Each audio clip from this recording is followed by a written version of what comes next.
Everyone, welcome and welcome back to my channel. My name is Chantel, and today I'm going to be talking about anticipated books in February. So if you watched my other video where I talked about anticipated debut novels that are coming out in February, consider this to be kind of like a chapter 2 to that. This one is talking about books from authors who are already published, already established in the space. There are some fiction and nonfiction works in this list. And I'm going to be sharing with you the books that I'm going to definitely get my hands on. I'm going to definitely pre-order. I will let you know which books those are at the end of the video. All right, so without further ado, let's just jump right into this list. So the first one is Ken by Taraji Jones, and this new novel from Taraji already is earning so much attention. There's so much buzz about this book. I'm sure that you have seen it.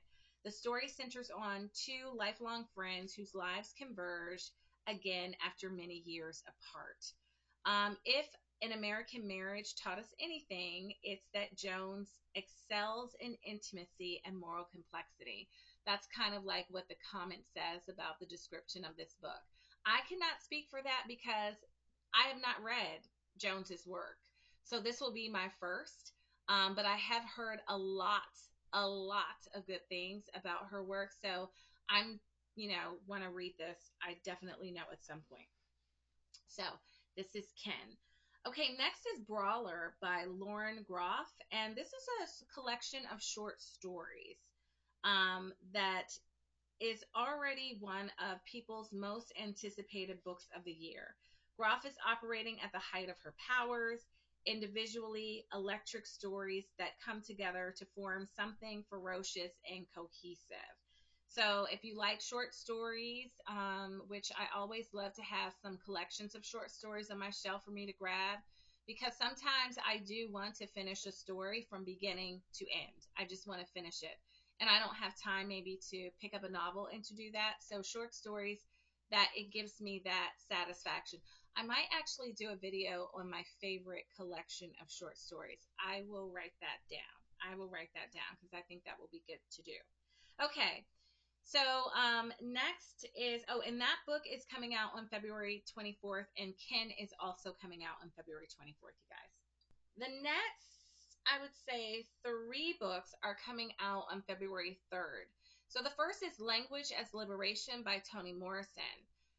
This is a collection of lectures from Morrison's time at Princeton, examining Black characters in the American canon and their role in shaping the nation's imagination. I really think that this is going to be a very important work, not just for readers, but for teachers and students of literature as well. This will be an essential read. So I'm really looking forward to this one. Last year, and it's also timely for me, last year I read Beloved and Jazz. I am currently about to start reading Paradise.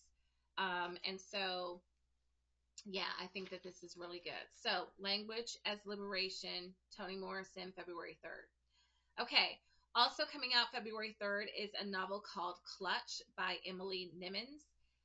This is said to be a Lit Hub most anticipated title about friendship, endurance, and what it means to hold on when everything feels precious. Five friends navigating adulthood and care. So this is kind of described to be emotionally grounding and quietly urgent a read. And the last book that I want to share that's coming out on February 3rd is Owls of the Emberdark by Brandon Sanderson. A standalone Casimir novel navigating seas and stars, Sanderson reaches readers who already know this will be an event. Illustrated, expansive, and designed to pull readers in, especially new readers, in without requiring encyclopedic knowledge. So on February 17th, we have Agnes Albert's Mystical Cat Shelter by Heather Fassett. This is a cozy fantasy set in 1920s Montreal featuring cats, magic, and reluctant collaboration. If you love warmth, charm, and gentle stakes, this feels like comfort reading with imagination. All right.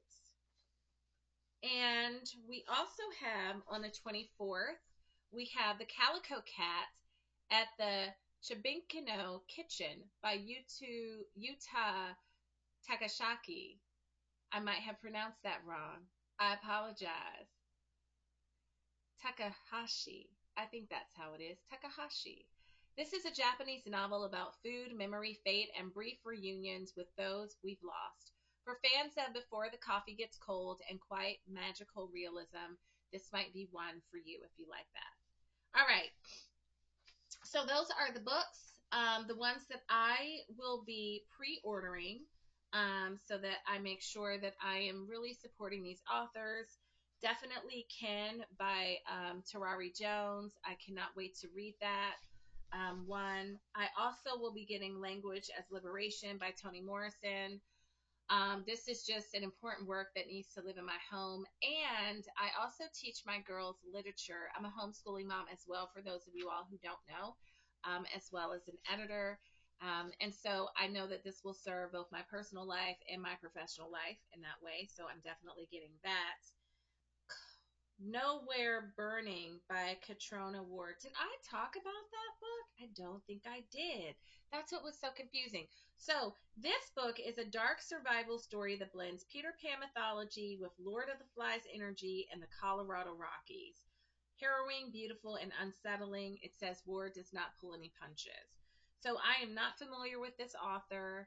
This is not something that I would typically kind of go to. This is more of my oldest daughter's genre, but I'm gonna stretch a little bit. I'm gonna stretch a little bit. So I think that I will also support this book.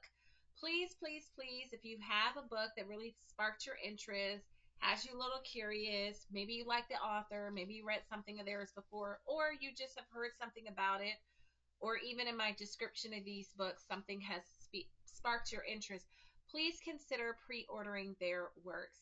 I talked before in my other video about why pre ordering is so important to authors, and into their work. It's because pre orders are not ideas of like how many people we think might buy this book, which is what they kind of gauge all of their efforts. It determines how much marketing and support the book receives. But when you pre-order a book, it is a firm, like, yes, here is a transaction of dollars for this book that I'm anticipating. And it really does inform and sometimes can change how much support they will put behind the book. If they're like, oh, wait a second, there's a lot of interest here. Let's do more. Let's put more money behind it. So it's just one way, it's a real tangible way that you can actually give a good gift to authors and the work that they do and just this book community. Okay, that's all right now. I have to find some allergy medicine somewhere in my house because they are raging. I've enjoyed this time with you. I do hope that you found a book that interests you. Please let me know what book does interest you. If you have read any of these authors, please let me know, especially the authors that I have called out that I'm going to make sure that I get. Let me know in the comment sections below. And until next time, guys, I hope that you stay clear without allergies. I hope that you stay safe. And as always, you guys, I hope that you stay reading. Bye.